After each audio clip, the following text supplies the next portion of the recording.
Fala galerinha, bom dia, boa tarde, boa noite. Não sei qual horário você estará assistindo esse vídeo aí, né? Ou está assistindo esse vídeo nesse momento. E eu queria me apresentar. Sou o professor André. Trabalho atualmente nas redes municipais de Cabo Frio e Búzios, né? Armação dos Búzios. E já há quase 20 anos na educação tenho. E já trabalhei na rede privada também. Estou até hoje uniformizado, ó, uniforme da Cileia, uma escola que eu trabalho. Escola Municipal Professora Cileia Maria Barreto. Né? Essa blusa aqui bem bacana que nós tivemos lá num evento da nossa escola, né? Lá do município. E hoje eu trouxe o tema para vocês, na nossa Biologia em Foco. Trouxe o tema para vocês do sistema imune ou sistema imunológico, né? É um tema bem... tá rolando aí nesse momento, né? De pandemia, e a galera... pandemia, epidemia, qual a diferença, né? Antígeno, anticorpo, vírus, bactéria, o que seria isso?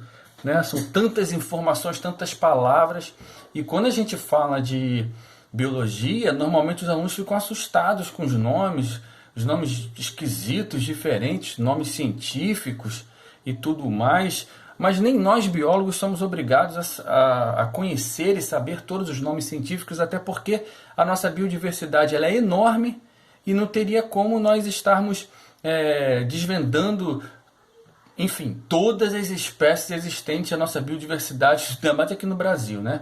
Enfim, vamos para o que interessa, sistema imune. E hoje eu vou tentar ao máximo fugir um pouquinho dessas palavras difíceis, né? Embora é um tema muito difícil de você tentar arrumar um sinônimo, uma palavra mais simples para você compreender. Mas faria algumas analogias, algumas comparações para ficar bem claro e bem objetivo aqui, tá? Pretendo levar no máximo entre 15 e 20 minutos nessa aula rápida, né? Tô aqui com o Andrezinho aqui, ó. Isso aqui é um presente que eu guardo com muita estima. Um chamenai aqui, ó, pra galera dos antigos aí, sabe o que eu tô falando. Na sala a gente manda um chamenai pra ficar maneiro. E eu ganhei esse presentinho aqui no final do ano numa formatura da turma do ISR Búzios, né? Terceirão. Mas vamos lá. Sistema imune. Bem, em primeiro lugar, quando a gente fala de sistema imunológico, sistema imune, você tem que ter a noção que esse sistema ele sempre estará estabelecido partindo do princípio de que alguém foi infectado, né? De que alguém esteja com alguma doença infecto-contagiosa, né? Pode ser por vírus, pode ser por bactéria, pode ser por fungo, pode ser até por verme. Então, nosso sistema imune ele começa a trabalhar com o objetivo de eliminar esse antígeno, né, que a gente chama ele de antígeno, mas podemos chamar também de agente etiológico ou agente causador. Então, quando você ouvir esse termo, antígeno, agente etiológico, agente causador, você está se referindo a pessoa estará se referindo a algum micro-organismo ou não que causa alguma doença, tá? Agora, tome cuidado, porque é muito comum as pessoas falarem assim, quem é que causa a dengue? O mosquito. Todo mundo fala isso, é verdade ou não é? O pessoal fala, o mosquito, o Aedes aegypti, o Edson do Egito. Não é um mosquito. O mosquito é o agente transmissor, não causador. Então, o agente causador é quem causa a doença. É o primeiro ponto que a gente tem que trabalhar aqui, tá? E vou dar uma pausa aqui, só para você ter uma ideia também que eu esqueci. Lá no final, eu vou falar sobre alimentos. Então não saia não, tá bom? Vai demorar um pouquinho, mas não saia não, para você vai ter algumas dicas de alimentação para aumentar o sistema imune. Eu vou dar uma exemplificação também na questão de como que o nosso organismo trabalha para combater dentro do nosso sangue, para combater o antígeno. Então não saia não, tem muita coisa legal aí, tá? Então vamos lá, continuando. Então o primeiro ponto básico, que agora eu vou traçar os pontos básicos aí da saúde, né, desse tema, do sistema imunológico, o primeiro ponto básico, agente causador, agente etiológico, ou parasita, ou antígeno, qualquer coisa que esteja, são nomes que definem quem causa a doença. Então, quem é que está levando os sintomas, né? Quem de fato exerce esse papel de tentar prejudicar o organismo, tá? Que na verdade ele está tentando ali obter o seu metabolismo, obter a sua alimentação para a sua vida. Só que em contrapartida acaba trazendo consequências sérias ao nosso organismo humano, né? O segundo tópico que eu tenho desses conceitos básicos chama-se vetor ou agente transmissor. Já dei o exemplo da dengue. O Aedes aegypti é um agente transmissor, tá? Alguns autores, você pode ouvir também esse termo como hospedeiro intermediário. Por que desse termo? Porque um agente transmissor, um hospedeiro intermediário, é aquele, ele não fica doente, mas ele leva o agente causador, o vírus, a bactéria, do doente ao homem sadio. Então ele faz essa ponte. Essa ponte que ele faz é justamente o hospedeiro intermediário, é o vetor, é o transmissor, é porque ele não é o definitivo. Esse hospedeiro intermediário, não é ele, por ele não ficar doente, mas nele habitar quem causa a doença, ele recebe esse nome. Então ele faz essa intermediação entre o homem doente e o homem sadio. Por isso que a gente fala, por exemplo, o cara está com dengue. Se não tem ninguém com dengue perto da sua casa e você está na sua casa, você pode ter um mosquito da dengue ali, um mosquito dentro da sua casa, mas você não vai pegar dengue. Por quê? Porque não é ele que causa a doença. Ele pode te picar, pode arrancar teu sangue fora, acabar com teu sangue, mas você não vai ficar doente da dengue, você vai morrer com falta de sangue, mas não da dengue, porque ele não está carregando quem de fato causa a doença, que é o vírus da dengue. Entenderam? Então, assim, o agente transmissor é quem faz essa ligação entre... Algumas doenças nem tem, tá? O próprio homem passa direto para o homem, né? Vamos seguir. Próximo tópico. Profilaxia ou prevenção. Prevenção é um termo mais comum, né? Profilaxia já é um termo mais técnico, mais apurado. Mas os dois são sinônimos. Na profilaxia, quando a gente analisa a profilaxia de uma doença, nós estamos analisando os mecanismos de se evitar de pegar aquele agente causador, aquele agente etiológico, tá? Então, assim, por exemplo, no caso do vírus aí em evidência, né, da Covid-19. Então, como que eu faço para evitar esse coronavírus aí, né, o SARS-2 aí? Como é que eu faço para evitar ele? Como eu faço para não pegar? Aí o pessoal fala, lavar as mãos, com sabonete, enfim... usar máscara, isso tudo são medidas profiláticas, são medidas de prevenção. Então, com essas medidas, você evita o contágio com a doença. Próximo tópico, reservatório ou hospedeiro definitivo. Esse aí é, de fato, quem adquire o agente causador e fica doente e desenvolve os sintomas, tá bom? Então, no caso da dengue, por exemplo, é a espécie humana. Esse é o hospedeiro definitivo, tá? Ou o reservatório. É ele que vai de fato, é aquele organismo que vai de fato ficar doente. Vai pegar o agente causador e vai ficar doente. Próximo, aí vamos falar para a gente fechar essa parte inicial dos conceitos básicos da saúde. Vamos falar sobre epidemia, endemia e pandemia. Há diferenças? São sinônimos essas palavras? Não. Não são sinônimos. Há diferenças sim, tá? Vamos começar da epidemia, que aí a gente vai chegar à pandemia, tá bom? Aí, o que seria epidemia? Então, por exemplo, você pode imaginar em uma doença que em uma determinada região, essa doença se estabeleça ali em um período, né? Uma certa quantidade de pessoas pegam essa doença. Então, uma doença... isso se torna uma epidemia, porque você tem uma determinada região e um número considerável de infectados daquele tipo de vírus ou daquele tipo de bactéria, seja o agente causador que for. Então, se você tiver uma quantidade bacana, uma quantidade assim... Não, bacana não seria um termo legal, né? Uma quantidade... suficiente, né? Em grande escala, ou relativamente grande, de forma que venha causar alguns problemas até a composição da saúde daquele ambiente, daquela região, né? Afetando um pouco, tendo um número considerável de pessoas com a mesma doença em hospitais, você pode considerar essa doença, você pode considerar uma epidemia está acontecendo naquela região, tá? Endemia. Endemia é quando você tem uma epidemia repetida numa região. Então a gente fala que essa doença já é endêmica. É porque todo ano, no mesmo período, essa doença ela tem uma quantidade considerável naquela região. Isso é uma endemia. Então toda epidemia pode originar uma endemia num futuro bem próximo, tá? Caso essa epidemia se repita ano após ano em um determinado período em uma determinada região. Compreenderam?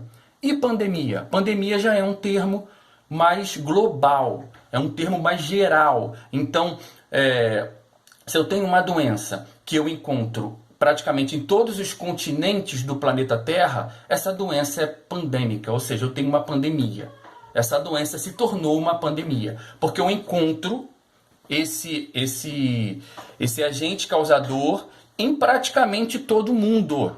E é o que está acontecendo exatamente com o Covid-19, né? Mas já aconteceu com H1N1 em 2009 e tantas outras doenças, tantas outras pandemias que nós já tivemos aí em tempos passados. É só você pesquisar, você vai encontrar um monte aí, né? Mas talvez esse dos três que eu falei aqui, talvez a pandemia seja o termo mais mencionado na atualidade, né? O mais escutado por aí. A pandemia, uma pandemia, mas é exatamente isso. Pandemia é quando você encontra no mundo todo uma determinada doença, né? Um agente causador.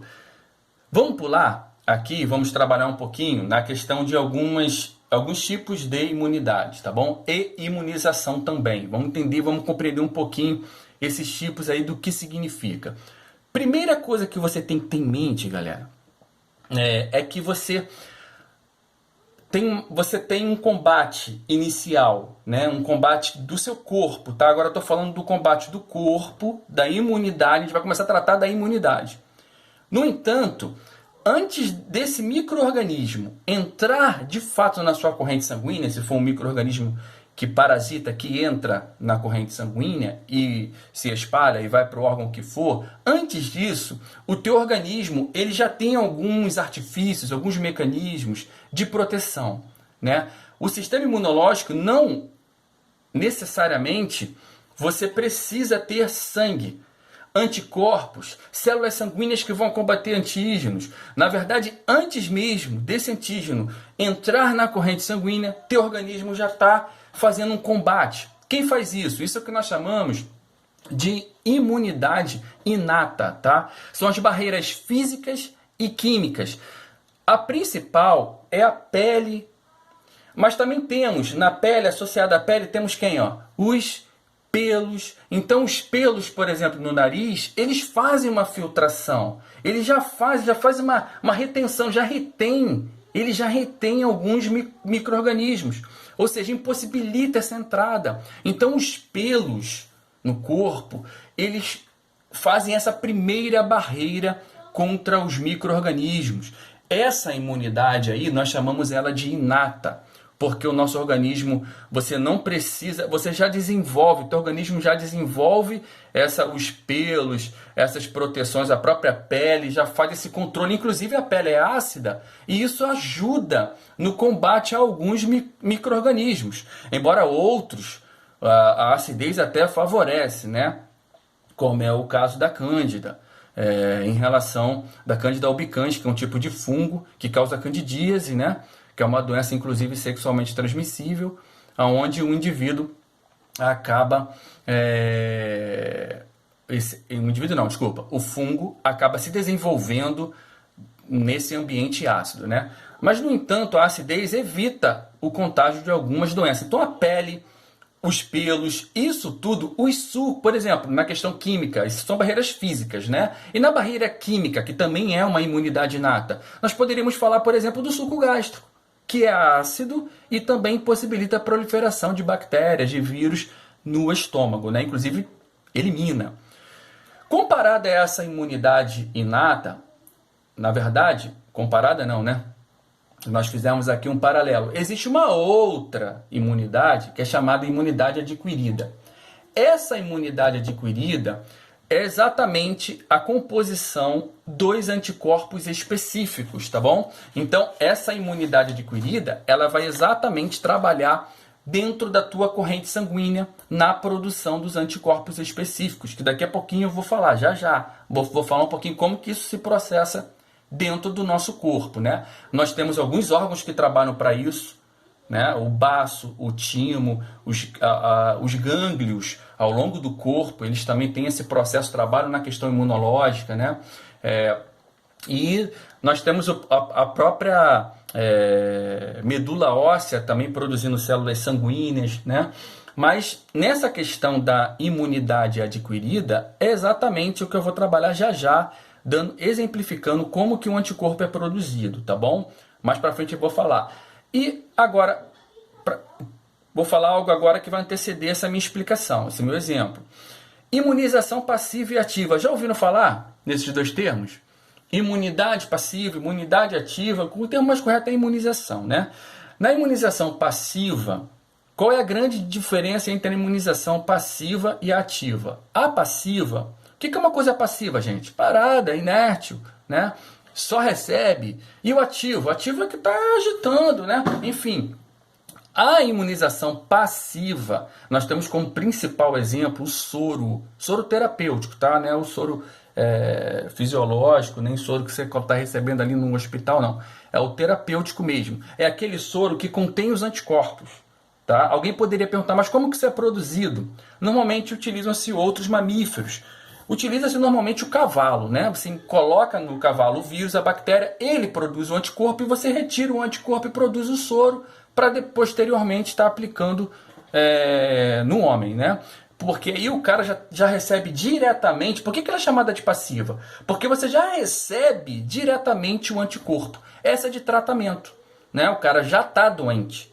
Ele precisa receber o anticorpo para aquele antígeno, para aquele agente causador, né, que a gente falou lá no início, para eliminar de vez, porque ele já está doente, ele pode desfalecer e pode morrer, né? É o que o povo, inclusive, eu estava lendo uma reportagem da BBC junto com a minha esposa, lhamas, lá na Bélgica, alguns cientistas estão conseguindo, identificaram que algumas lhamas lá tinham o anticorpo para o Covid. Então eles estão avançando, são estudos preliminares, mas eles estão avançando nisso daí para tentar criar um soro contra o Covid. Ou seja, o cara já está doente, ele vai receber esse soro, que ele recebe os anticorpos vão lá e detonam o vírus de vez e eliminam o vírus do corpo, né?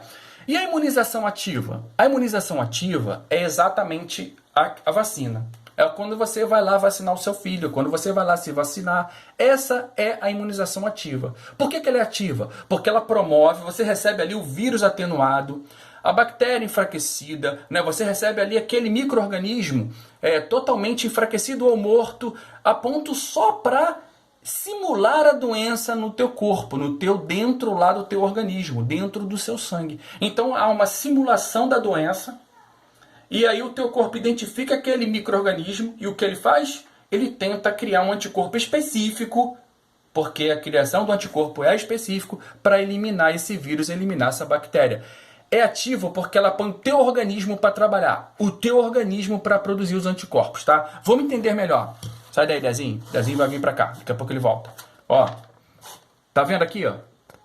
O que acontece? Eu separei, exemplifiquei aqui, ó, botei aqui 3 estágios. Temos quase 20 minutos já de vídeo, gente. Vamos acelerar um pouquinho. Ó, eu tenho aqui, ó, 4 estágios. Desculpa. 4 momentos. Todo mundo entendendo aí? Então, ó, primeiro momento, aí descendo, ó. O segundo momento aqui, ó. Segundo momento. O terceiro momento. E o quarto momento aqui em cima. Então, o sistema imunológico, ele vai passar por essas 4 etapas aqui, tá? Isso aqui você não vai encontrar em livro, eu que fiz, eu criei essas etapas aqui só para a gente didaticamente trabalhar o tema aqui, tá bom? Então você tem aqui o momento inicial, aqui, gente, já é imunização ativa, tá bom? Estamos falando da imunização ativa, ou seja, mas na verdade natural, inclusive, porque o teu próprio, você não está recebendo vacina nenhuma, o teu próprio organismo, na verdade,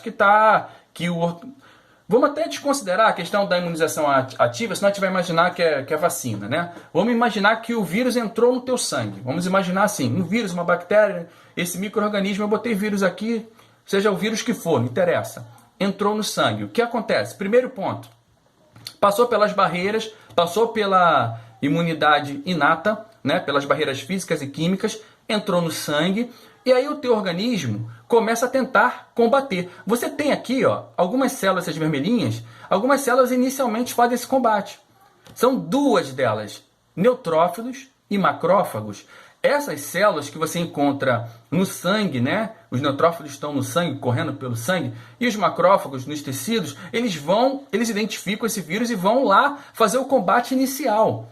Mas não é o combate final, é literalmente o combate inicial. E desse combate químico, obviamente, né?